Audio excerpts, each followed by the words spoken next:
Assalamualaikum warahmatullahi wabarakatuh. Waalaikumsalam warahmatullahi wabarakatuh. Bismillah, alhamdulillah. Walladzi arsala rasulahu bil huda wa dinil haqq liyudhhirahu 'alad dini kulli walau karihal kafirun. Rabbi shrah li sadri wa yassir li amri wahlul 'uqdatam min lisani yafqahu qawli. Ayat 104 ya. Ya ayyuhalladzina amanu la taqulu ra'ina. Ya ayyuhalladzina amanu, wahai orang-orang yang beriman, la taqulu, janganlah kalian mengucapkan ra'ina. Jangan mengucapkan ra'ina. Wa qulu, dan ucapkanlah unzurna. Wasma'u walil kafirina adzabun alim. Ma yawaddu alladziina kafaru, ma yawaddu, tidak menginginkan, sapa alladziina kafaru, wong kafir, min ahlil kitabi, dari ahlul kitab, dari golongan ahlul kitab, walal musyrikina, dan tidak pula dari orang-orang musyrik, tidak menginginkan ayyunazzala alaikum, diturunkan kepada kalian, min khairin, berupa kebaikan, min rabbikum, dari Tuhan kalian. Wallahu, padahal Gusti Allah, yahtassu birahmatihi, yahtassu, secara khusus memberikan birahmatihi, rahmat Allah, mayyasha'u, kepada orang-orang yang dikehendakinya. Wallahu dzul fadlil adzim, dan Allah maha pemilik anugerah yang besar. Ini masih bercerita tentang perilaku yang memusuhi Nabi. Jadi kalau kemarin kan ada orang-orang, sekelompok dari orang-orang Yahudi itu memusuhi Nabi Sulaiman, memusuhi Jibril, memusuhi Mikail, menyebut mereka itu ahli sihir. Padahal Sulaiman itu adalah nabinya orang Yahudi. Jadi Yahudi itu siapapun nabinya dimusuhi lah. Nah, kemudian Allah memperbaiki. Jadi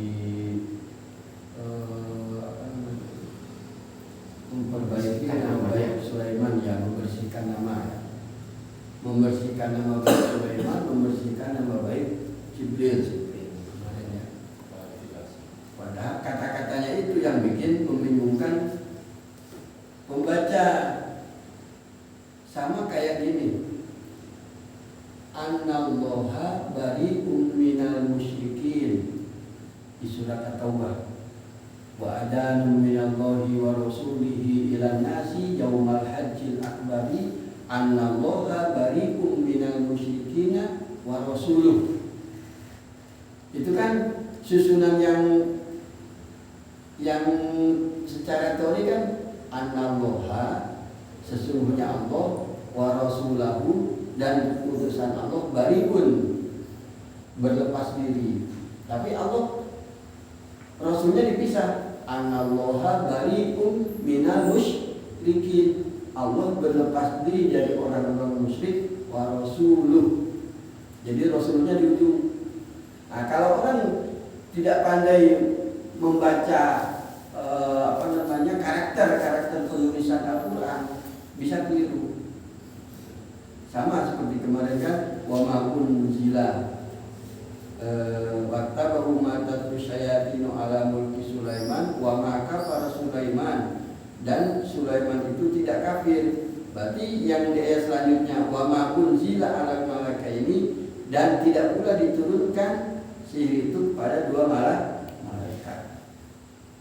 Nah, kalau orang terjemahan Jepang itu rata-rata orang mengartikan dan apa yang diturunkan kepada kedua malaikat di Babilonia yaitu Harut dan Marut. Jadi Harut Marut itu malah malaikat.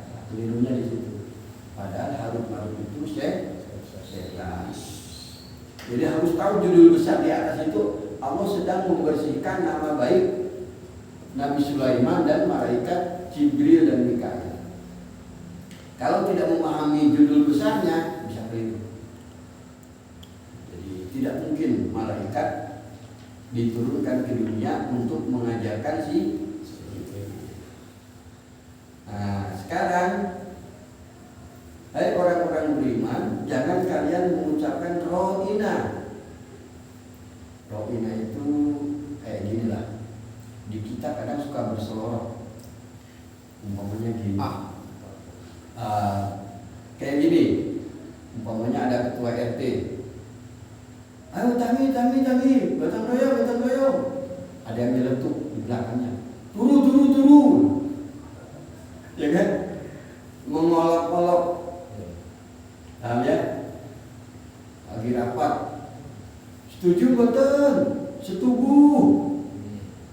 Enten betul kadang-kadang cara gitu simbeling gitu loh.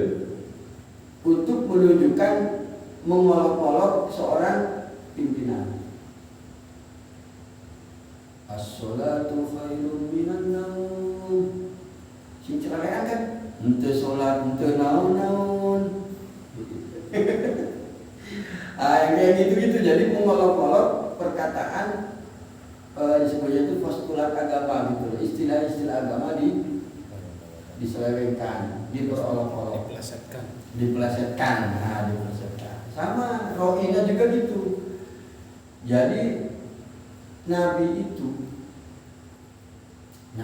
kan sosok yang spesial di depan umat, spesial di depan Allah. Jadi bukan orang sembarangan Nabi itu. Yahudi itu suka gitu. Harusnya undur itu kan perhatikan kami. Ya Rasulullah, perhatikanlah kami. Dia ro'ina. Kata-katanya hampir sama. Ro'ina itu orang Arab nggak tahu artinya. Karena ro'ina itu genuinnya itu bahasa Yahudi. Jadi hanya mereka yang tahu. Ternyata artinya itu tolol gitu. Jadi Nabi di depan Nabi itu rohina. Orang Arab menganggapnya itu perkataan kayak undurna, samikna, wa'atokna gitu loh. Kayak kata-kata yang menunjukkan kepatuhan terhadap Nabi. Padahal kata-katanya itu memperolok-olok Nabi. Kan betapa tidak sopannya kan? Tidak sopannya. Di depan itu di surat Al-Hujurat itu ada. Ya ayyuhalladzina amanu la tuqaddimu baina yadayillahi wa rasulih. Hai orang-orang beriman, jangan sekali-kali kamu menyela perkataan Rasulullah. Tidak boleh menyela perkataan Allah dan perkataan Rasul. Menyela saja tidak boleh. Ini adab ya, adab orang beriman terhadap nabinya. Jadi di depan Nabi itu tidak boleh menyela perkataannya. Jadi kalau Nabi berbicara, biarkan sampai tuntas. Biarkan sampai tuntas, baru kemudian orang beriman boleh bicara. Ada lagi, ya ayyuhalladzina amanu la tarfa'u aswatakum fawqa sautin nabiyyi wa la tajharu lahu bil qawli kajahri ba'dikum li ba'din an tahbata a'malukum wa antum la tashkurun. Di surah Al-Imran itu masyaallah. Hai orang-orang beriman, jangan engkau meninggikan suaramu melebihi suara Rasulullah.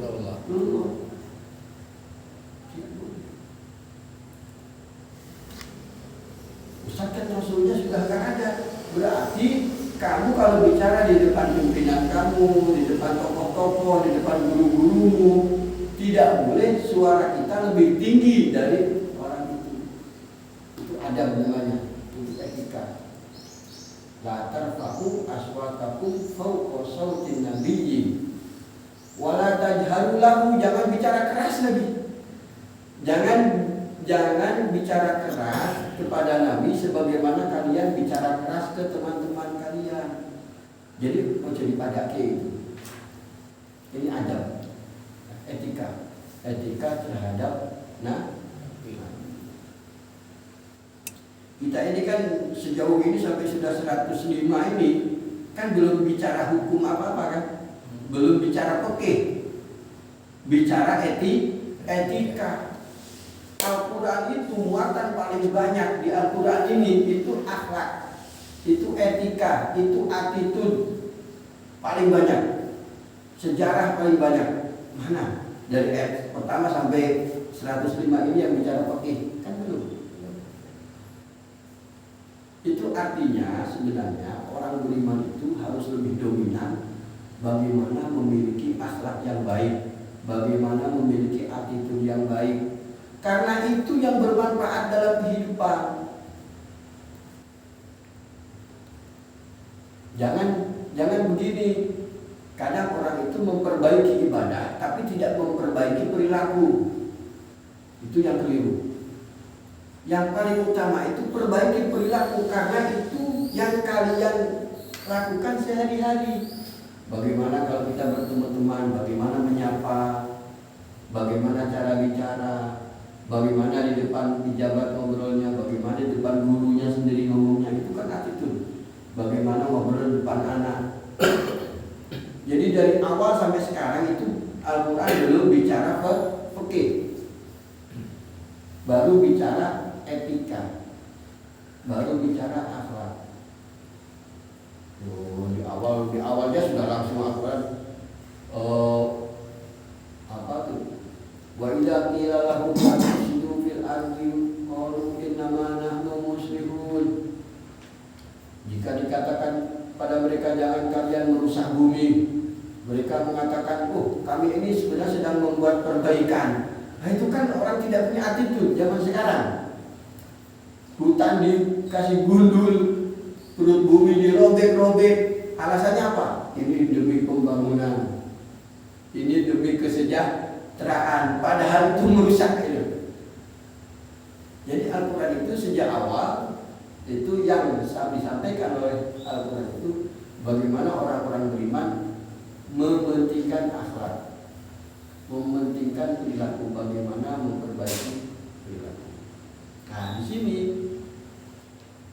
orang beriman dianjurkan bicara itu yang baik, bicara yang baik, terus memilih kata-kata yang tidak mengolok-olok gitu loh.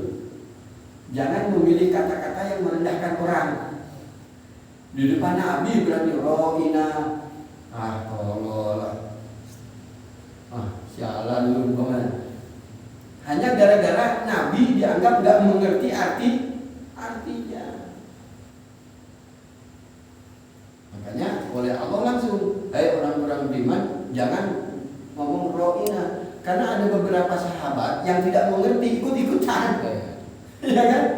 Ikut-ikutan. Ro'ina dianggapnya itu kata-kata yang baik. Nah, sama Allah, hai orang-orang beriman, jangan bicara ro'ina, tapi katakanlah undurna. Undurna itu perhatikanlah kami ya Rasulullah. Jadi kalau mereka sowan ke Rasulullah, sahabat Nabi kan kalau sowan ke Rasulullah pertama ya Rasulullah, mohonkanlah ampunan kami kepada Allah. Minta begitu.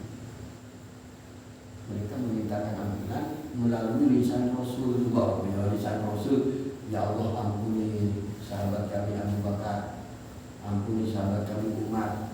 Apa enggak langsung tembus? Ya kan? Langsung itu. Ini yang menjadi ini pengingat. Jadi ada namanya definisi nabi. Kan ada nabi, ada rasul. Coba definisinya bagaimana nabi dan rasul? Waktu kita cilik Kan kita waktu kecil suka di pengajian kan mesti diajarkan kalau Nabi itu orang yang menerima wahyu tapi untuk dirinya sendiri. Kalau Rasul menerima wahyu tapi untuk disebarkan ke umat. Itu kan begitu. Ada nggak yang selain itu? Mesti begitu ya. Padahal itu kan seakan-akan skupnya Nabi itu kecil, Rasul lebih luas. Nah, bagaimana tanggapan Al-Quran? Itu definisi, bukan definisi dari Al-Quran. Kalau di Al-Quran itu Rasul itu, sebagaimana katanya Rasul itu adalah orang yang menyampaikan risalah. Rasul risalah. Risalah apa? Risalah itu pesan.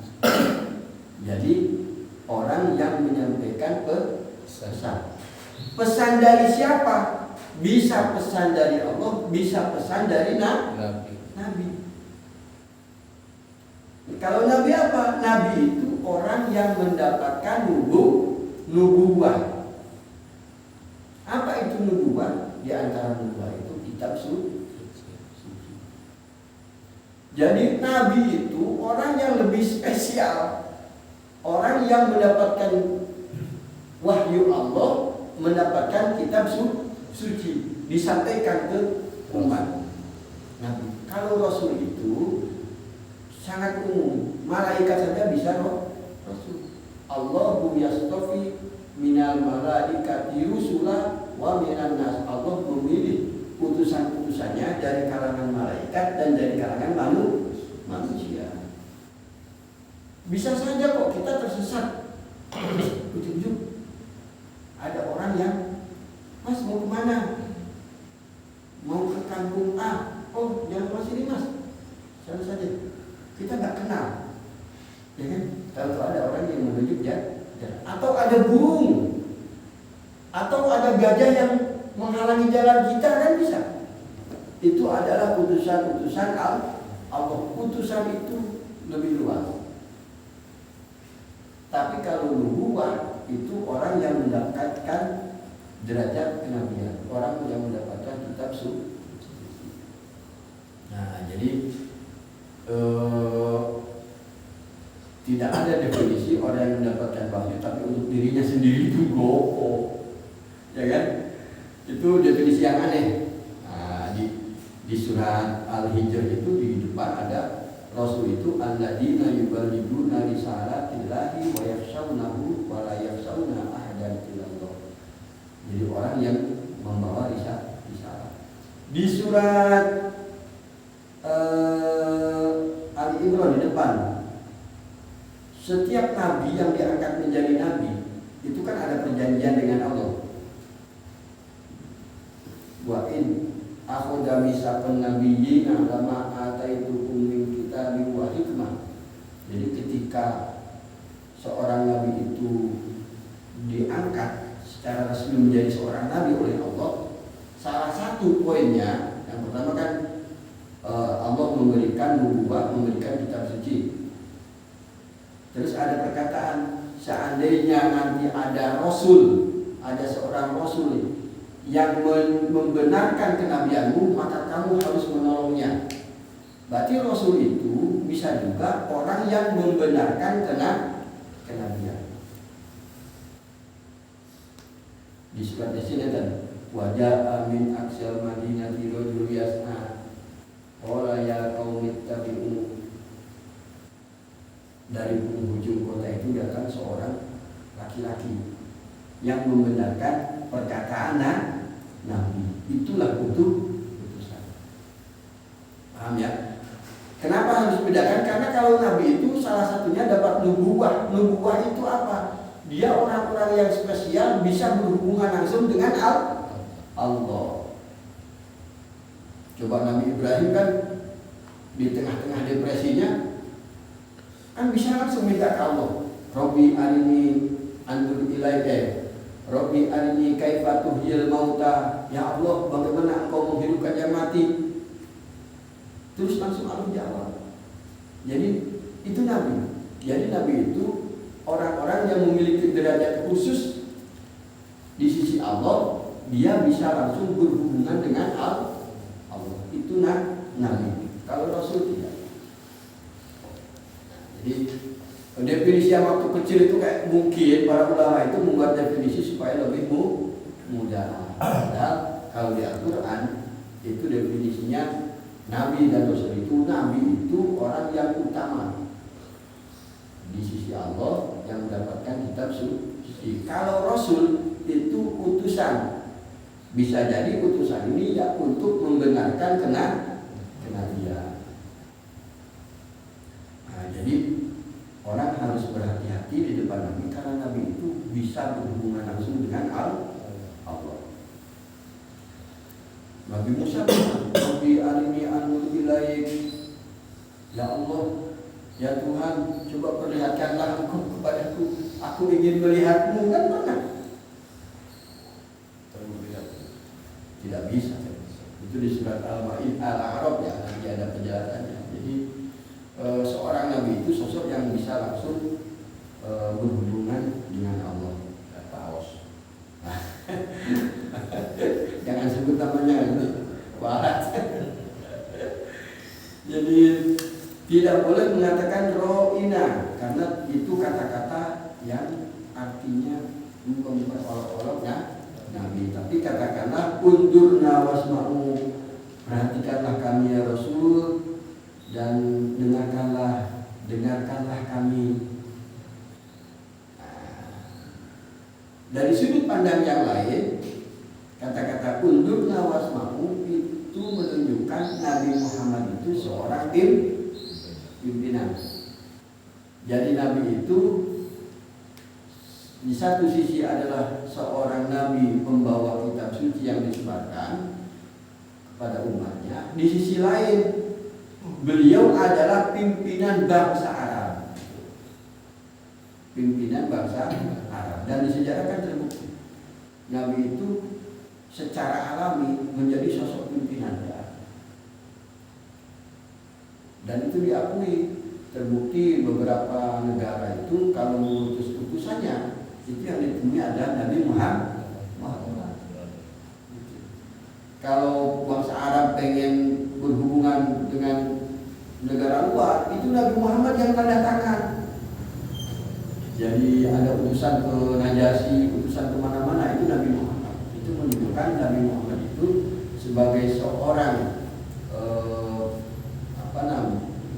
sebagai seorang nabi, juga sebagai seorang pimpinan. Hanya di sini kan ada undurna, seolah-olah ada utusan, ada kelompok sahabat yang sowan kepada Nabi, ya Rasul, perhatikanlah kami, gitu. Ya kan? Undurna, perhatikanlah keadaan kami dan dengarkanlah usulan kami. Mungkin itu bukan aspirasi kami. Berarti Nabi diangkat sebagai seorang pimpinan. Ini di surat An-Nisa. Assalamualaikum. Minal ladina hadu yuharrifuna al-kalima an mawadihi wa yaquluna sami'na wa asaina. Orang Yahudi itu gitu. Jadi bicaranya itu seperti orang yang patuh tapi sebenarnya durhaka. Sami'na wa asaina, kami dengar tapi kami membangkang. Ada nggak kira-kira yang begitu? Banyak. Sami'na wa asaina. Kalau orang beriman kan sami'na wa ata'na, ya kan? Kami mendengar ya Rasul dan kami taati. Kalau orang Yahudi itu kan sami'na wa asaina, kami dengar, tapi kami membangkang. Israel ya, negara Israel atau Amerika itu di surat An-Nisa ya. Minal ladina hadu yuharrifuna al-kalima an mawadihi wa yaquluna sami'na wa asaina. Jadi Allah itu pintar, tidak mendefinisikan sebuah attitude atau akhlak harus begini-begini kan, tapi cukup menceritakan fakta. Ini loh, Yahudi faktanya begini, kamu jangan begini, kan gitu. Tidak, kalau kalian di depan Rasul harus begini-begini kan enggak. Tapi diceritakan Ceritakanlah perilaku Yahudi. Jadi ini bicara tentang attitude. Jadi jangan sekali-kali kita sebagai orang beriman ketika berkata-kata itu tidak menggunakan akal di belakangnya. Jadi kalau kita mau berkata-kata, mau mengucapkan sesuatu, harus dipikir dulu, harus dipilih kata-kata yang tidak merendahkan, yang tidak menyakiti, yang tidak memperolok-olok, baik terhadap teman, terhadap pimpinan, terhadap orang tua apalagi. Itu jangan menggunakan kata-kata yang merendahkan. Itu namanya attitude. Itu yang menentukan kesuksesan orang. Kalau kata Mario Teguh kan gitu. Akhlakul karimah. Orang itu kadang tidak dilihat tuh kemampuan akademis, ya kan? Karena kemampuan akademis itu bisa dilatih dengan mudah. Tapi attitude itu melekat, akhlak itu melekat. Jadi kan pengen akhlak baik tidak bisa 1 minggu 2 minggu jadi. Susah. Atau jenengan dengar ceramah agim, langsung jadi orang HP. Itu harus dilatih. Bagaimana suara kita tidak menyakiti orang, bagaimana bicara kita tidak memilih kata-kata yang kasar, itu kan harus dilatih. Setiap ada mau berkata, sih, ngomong apa sih, tak pikir sih, gitu. Jadi orang beriman itu harus pandai memilih dan memilah kata-kata. Ma yawaddul ladzina kafaru, orang-orang kafir, yaitu orang-orang ahlul kitab dan orang-orang musyrik, itu tidak menginginkan diturunkannya kebaikan kepada kalian. Nah, beberapa penafsir itu mengartikan ini ada hubungannya dengan dengkinya orang Yahudi. Jadi sebenarnya bibit bobotnya itu gara-gara kenabian jatuh ke bangsa Arab. Tapi kalau lihat redaksinya dengan kata-kata alladzina alaikum, itu kan umum untuk kita semua, bahwa sebenarnya orang-orang kafir dari ahlul kitab, Yahudi Nasrani, ahlul kitab itu, kemudian orang-orang musyrik itu sangat tidak suka kalau ada kebaikan yang kalian dapatkan, tidak suka, bahkan sampai sekarang. Jadi kalau melihat negara-negara orang-orang beriman itu makmur, tentram, damai, itu langsung meriang, kayak panas. Terbukti sampai sekarang memang dilakukan segala macam rekayasa sebagai bagaimana caranya supaya mereka itu kisruh terus. Nah, tidak salah memang kalau ada analisa, memang semuanya ini karena persoalan ketidaksukaan. Tidak suka kalau orang-orang negara-negara Islam itu damai, tidak suka. Mereka bikin cara, mereka bikin ulah. Karena memang sudah digariskan, mereka itu tidak suka kalau kalian mendapatkan kebaikan. Kebaikan itu kan berupa rahmat Allah kan.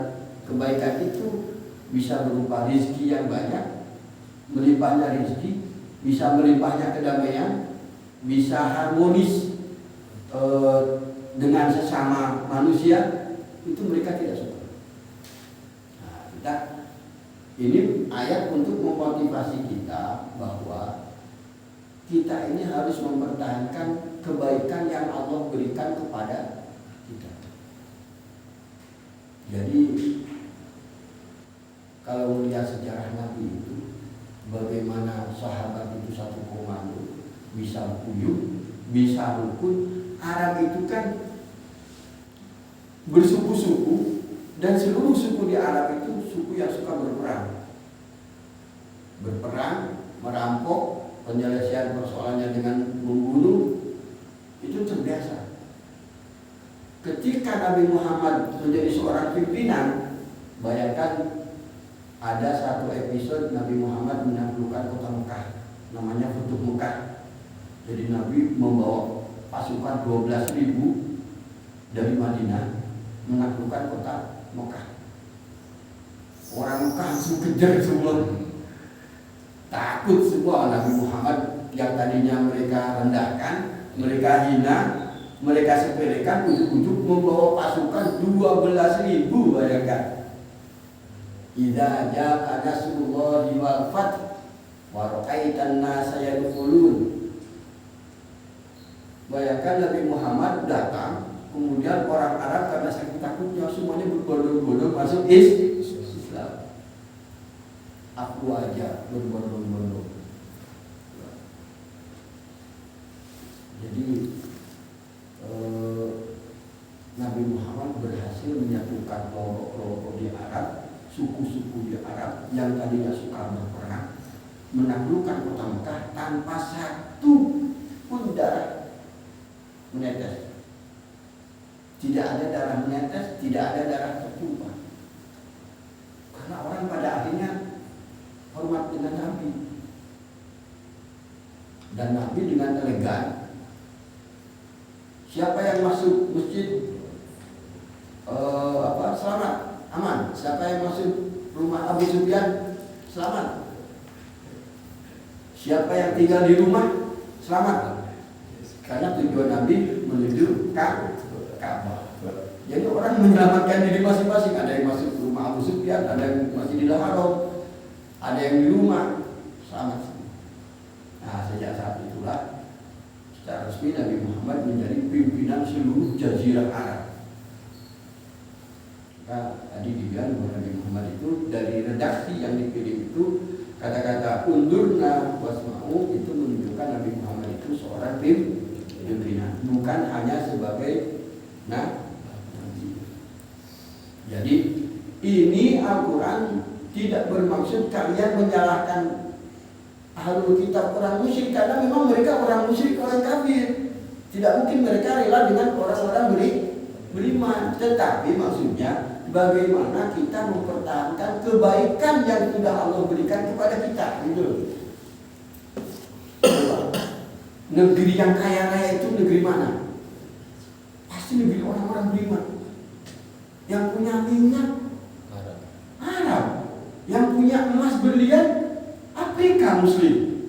Coba, berarti kan mereka orang-orang beriman itu sudah Allah limpahkan kebaikan banyak, coba. Sudah banyak diberi kebaikan. Maka kewajiban kita orang beriman itu mempertahankan kebaikan yang sudah Allah berikan kepada kita. Itu maksudnya. Jangan suka sedikit-sedikit menyalahkan orang lain untuk menutupi kelemahan kita. Kan penyakitnya kan itu. Kita ini sudah banyak mendapatkan kebaikan dari Allah, tapi tidak mau bersyukur. Cara bersyukur apa? Mempertahankan. Nah, jadi mereka tidak akan suka kalian mendapatkan anugerah kebaikan dari Allah. Wallahu yahtasu bi rahmatihi man yasha. Padahal itu secara khusus memberikan rahmat kepada orang-orang yang dikehendakinya. Terserah Allah mau memilih siapa, mau memberikan kepada siapa kebaikannya, kan terserah Allah. Maka maklumnya juga ada yakini bahwa kalau ada orang-orang lain yang mendapatkan kebaikan dari Allah, jangan kemudian kita juga membenci. Paham ya?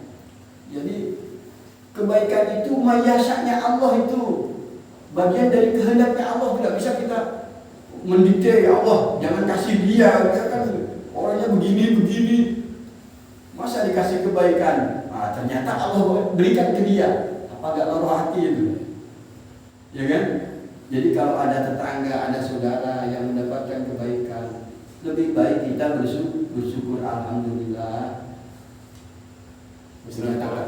Alhamdulillah. Duit tonggo kok pemain api, gitu loh. Yo kapan-kapan so nyilih kondangan. Kan lebih baik itu. Punya tangga, punya kulkas besar, yo alhamdulillah kulkasnya besar. Gue nitip tes dan puasa. Jadi jangan kemudian gara-gara kebaikan yang tidak kita terima tapi Allah berikan ke orang lain menjadikan hati kita hasud. Kita yang sakit. Kita yang lihat tetangga yang beli mobil kita yang sakit. Kadang di antara saudara juga begitu. Betul. Di antara saudara punya adik, kok ponakan-ponakanku malah pinter-pinter. Mana aku kok budu-budu bapaknya. Terus hasud terhadap saudaranya yang punya anaknya pinter-pinter kan? Itu yasanya Allah. Bisa jadi anak kita mungkin tidak terlalu pintar tapi lebih sukses kan bisa. Lebih baik kita itu mendekatkan diri kepada Allah. Disyukuri saja, ya Allah, aku tidak tahu rahasiamu, tapi seluruhnya akan aku rumah, akan aku syukuri. Tidak tahu masa depan kita. Jadi kadang Allah mencontohkan ini dari orang-orang Yahudi. Tapi kita harus memahami ayat ini maknanya kemana larinya. Ya? Ayat ini larinya sebenarnya untuk introspeksi kita bahwa jangan juga kita seperti mereka membenci orang lain gara-gara Allah berikan kebaikan kepadanya. Gitu. Jangan malah memprovokasi. Itu dapat beli mobil itu kan kemarin yang belum kami itu dino. Malah dibikin fitnah. Ya kan? Malah dibikin cerita-cerita yang fitnah lah itu. Jadi lebih baik kita apa yang kita terima kita syukuri, apa orang lain terima juga kita syukuri. Jangan kemudian menimbulkan hasud. Karena itu perilaku Yahudi. Allah itu tidak bisa kita dikte. Allah itu semau-maunya Allah. Jangan melihat orang yang sedang kesulitan kemudian malah kita joroke. Oh, mulane ta. Ini kan ada begitu. Mulane, bahasa mulane itu. Betul. Ya kan? Betul. Nah, kita tidak tahu bahwa hal serupa bisa juga terjadi pada kita. Ya kan? Bisa juga. Mulane orang beriman itu lebih baik kata-kata itu dipilih. Kata-katanya dipilah, jangan menggunakan kata-kata yang merendahkan, memperolok-olok. Itu tidak boleh.